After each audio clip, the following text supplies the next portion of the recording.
Doutor Sérgio, falei a respeito dessa violência em frente às escolas. O senhor acredita que os pais, eles têm responsabilidade sobre esses problemas que vêm acontecendo? E aí nós não podemos falar só aqui em Campo Grande, é no Estado e no Brasil, porque a gente também vê matérias, né? Matéria nacional falando a respeito disso. Bom dia, é um prazer recebê-lo novamente. Bom dia, ouvintes. Esses pais têm responsabilidade com o que vem acontecendo em frente às escolas, essas brigas que hoje envolvem tanto o sexo masculino como feminino, doutor? Seja pela definição constitucional, pelo que o Estatuto da Criança e Adolescente diz, seja pelo que nós percebemos ao longo do tempo, os pais são os primeiros responsáveis. Imagina, você tem alguém que você pode formar desde o ventre ou então desde a primeira infância, dando a ele todas as impressões sobre valores, sobre respeito, sobre procedimento. Essa criança, quando atinge a idade escolar, ela já carrega consigo aquilo que ela traz de casa. Se eu tenho uma criança que não respeita professor, não respeita regras, não respeita até os colegas, você já sabe de onde veio isso. Na escola ela apenas vai acentuar aquilo que ela já recebeu. A escola não tem o papel de educar em primeira mão. Isso compete aos pais. Então, se você tem uma criança voltada para a violência, voltada para a agressão, voltada para o desacato, desrespeito, enfim, para a degradação, isso já veio de casa, sem dúvida. Agora, o que precisa, não só em relação à questão dos pais, é um realinhamento dos papéis escolares. Uma vez dentro da escola, é o professor, é o gestor responsável pelo que sucede em torno da vida dessa criança, desse adolescente, até mesmo nos portões da escola. O que ocorre é que nos últimos 20 anos, 25 anos, tem havido uma ingerência no ambiente da autoridade, na intenção de se desmantelar o autoritarismo. Condenou-se também a autoridade. Isso traz uma confusão para a criança. Ela é formada dentro de uma orientação em desrespeito, em confronto à autoridade. E aqueles que deveriam exercer esse papel de autoridade se sentem intimidados. O professor já não sabe mais o que pode ou não fazer. Por muito pouco, um pai invade uma escola, agride professor. Agora, isso é para aqueles que se intimidam com isso. Porque existe uma ordem natural na vida.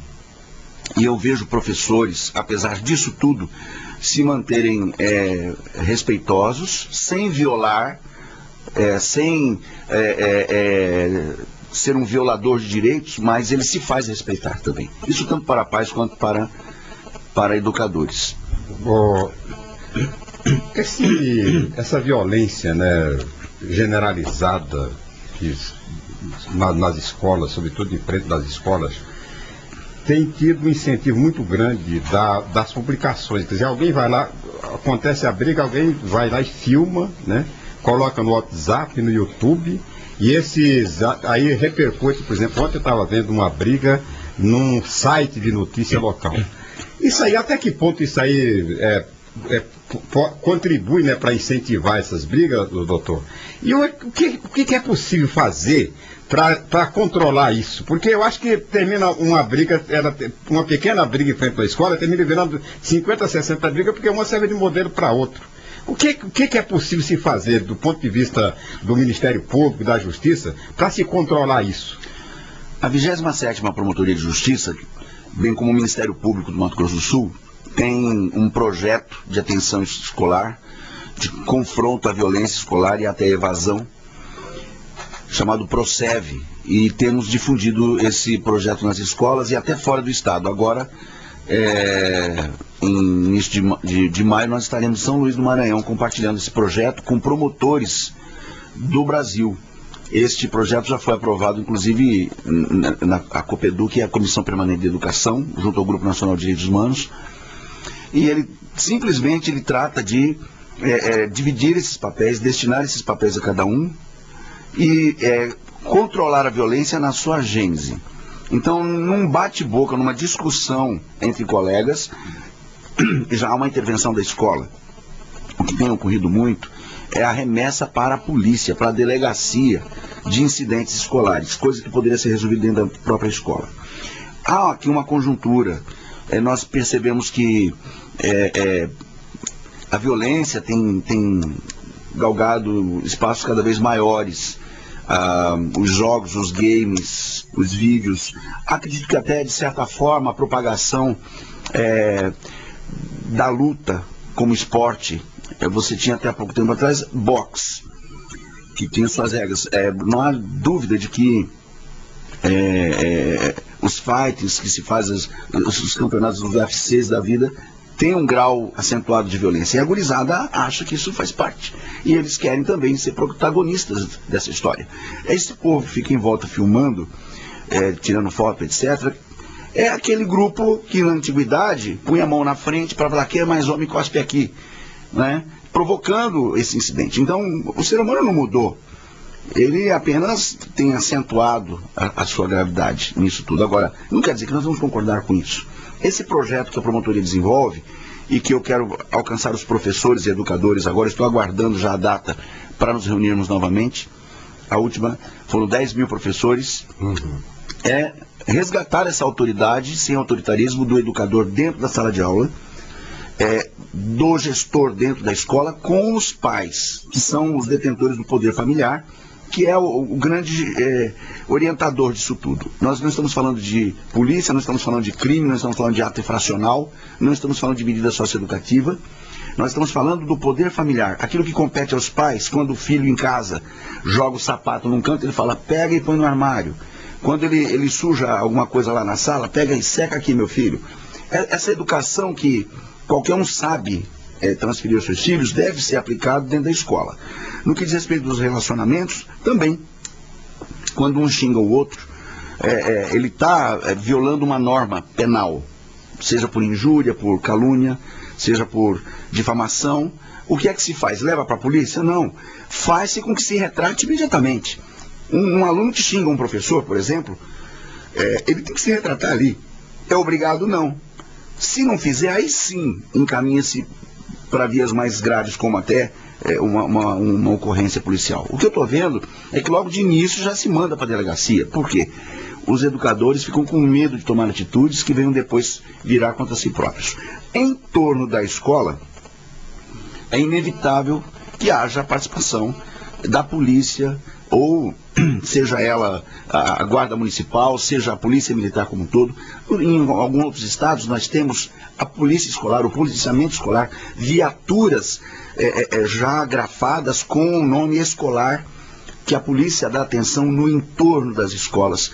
Há um projeto simples que já foi desenvolvido aqui no início, em que a polícia faça ronda na área em torno da escola, só nos horários de entrada e saída. Aqueles que estão lá parados e não são alunos, que não estão uniformizados, devem ser postos para circular. Ou então vão ser recolhidos dali. A escola não é um ambiente de concentração de estranhos, né? Então, na saída, se nós soubermos que a polícia vai passar com uma viatura, não vai acontecer isso. Pode ser que ele faça 2, 3 quadras acima, mas é preciso que antes haja essa sapiência de que o Estado está presente e de que essas condutas são reprovadas. Doutor Sérgio Hartucci, nós sabemos que o senhor é contra, se não mudou, contra a maioridade penal. Agora, será que esses jovens que estão aí participando de algum tipo de crime, ele não se sente impune ao saber que no máximo deve ficar por até 3 anos cumprindo aí uma medida socioeducativa e aproveitando? Será que nós não deveríamos divulgar aí o nome dessas pessoas que hoje, como menor, participam e que a gente só pode colocar, olha, o ABC de 17 anos. E uma outra coisa, vou mais além, não deveriam essas pessoas ficarem fichadas na polícia e depois, ao completar 18 anos, não, você já teve passagem, você já matou, você já roubou, você já furtou, porque infelizmente parece que o número de pessoas menores de idade participando, nós tivemos aí recentemente uma jovem de 17 anos participando na morte do Elon para roubar um automóvel. A minha opinião é conhecida. Eu sou contra a redução da maioridade penal, como norma geral. Qualquer coisa dentro desse ambiente, dessa discussão, nós teríamos que ter uma PEC para a reforma, para a mudança da Constituição Federal, já que isso é uma norma constitucional. Ninguém com menos de 18 anos é imputável. O problema é como nós estamos lidando com essa questão da reeducação. E eu costumo dizer, nós não conseguimos reeducar aquele que a gente nem educou. O problema básico aqui está na educação. Reduzir a maioridade penal significa como se você estivesse andando numa estrada em que tivesse uma placa a 100 por hora, ou então limite livre de velocidade, e sem mais nem menos tem uma máquina multando quem passasse acima de 30. Nós deixamos essas gerações todas fazerem o que quisessem, sem fortalecer a autoridade, como estou te dizendo. Sim. E de repente você quer trazer uma norma penal, uma imputação. Eu acho que nós temos que resgatar a educação primeiro, para então responsabilizarmos. Agora, que esse sistema está gerando nessa geração, nessa gurizada, a sensação de impunidade e que eles estão se aproveitando disso, é só assistir a audiência com a gente lá. Isso é nítido, isso é claro, e não é só aqui, né? É no Brasil. A inimputabilidade ou a irresponsabilidade, aliás, essa sensação de impunidade tem gerado pelo menos dois reflexos imediatos, que é a irresponsabilidade e a inconsequência. Então eu vou fazer o que der, não vai dar nada mesmo, não estou nem aí. Qual é a minha ideia então em relação a isso, diante do agravamento desses comportamentos? Sim. Uma vez que a gurizada está brincando de matar, de sequestrar, não é? Traficar nem se diz mais, porque com o posicionamento do STJ, com a súmula 492, dizendo que não é para prender ninguém, a menos que já tenha sido condenado, isso favoreceu e aumentou muito a participação do jovem no tráfico de drogas. O traficante está usando essa gurizada. Então, o que eu sugeriria aí é, no máximo, uma reforma, sim, da Constituição, para permitir ao juiz, avaliado caso a caso, condenar aquele adolescente que já é reincidente, que já tem um perfil comprometido com a criminalidade, que não quer estudar, que não quer saber de nada, ele sim, seja decretada a imputabilidade daquele adolescente. Então o garoto, quantos anos você tem? 14, mas dá uma olhada no que você já fez. A partir de hoje você é imputável, significa que o que você fizer você vai responder como adulto, você vai responder como maior. Para aquele, não para todos os outros adolescentes brasileiros.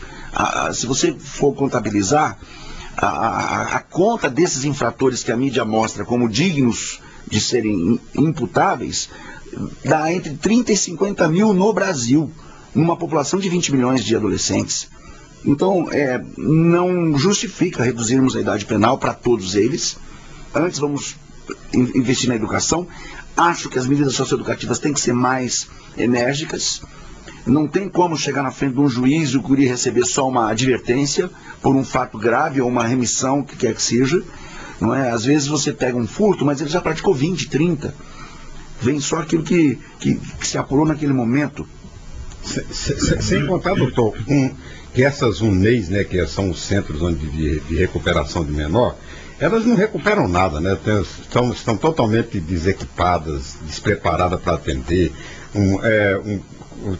Há fugas, né? Que a gurizada foge porque não aguenta o tipo de tratamento. Quer dizer, acho que tudo isso também poderia ser considerado, né? Nesse seu ponto de vista. Como eu disse, nós não temos uma preocupação com esse objetivo.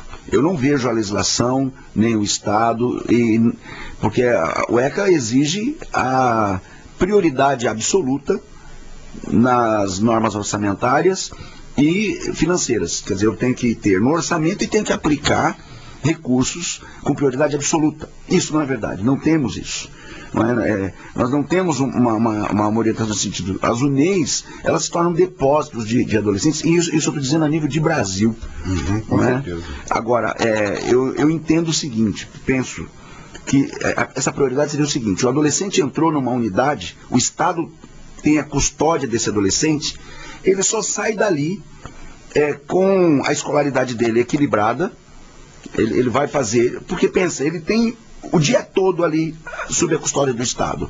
Ele tem que ter educadores que o orientem, ele vai ficar sabendo, você só sai daqui, você devia estar no primeiro ano do ensino médio.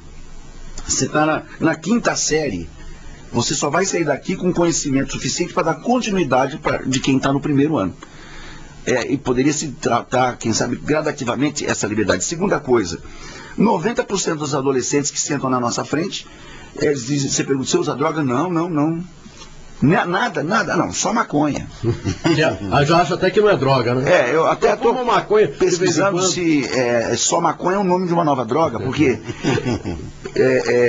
se for aquela que a gente já sabe, maconha é droga, é proscrita, é proibida. No entanto, a gurizada está... Todos eles, quase 90% pelo menos dos que passam numa audiência, são usuários de pelo menos maconha. E eles vão para a unidade de internação, saem de lá também independentes. Eu não vejo aqui, a não ser a segregação pura e simples. É como uma punição, e não é essa a ideia da medida socioeducativa, não é punir só, é reeducar. E isso não acontece. Bem, nós sabemos que o senhor tem um compromisso, são 8 horas pontualmente. Quero agradecer a sua participação aqui no programa Tribuna Livre da FM Capital. Vamos voltar a falar do assunto, porque inclusive está acontecendo estupro envolvendo vários adolescentes, vítimas e também agora autores menores de idade estuprando. Mas isso numa próxima oportunidade. Dr. Sérgio Harfuch, quero agradecer mais uma vez a sua participação aqui no programa Tribuna Livre. Desejar um ótimo final de semana ao senhor. Eu que agradeço. Um grande abraço.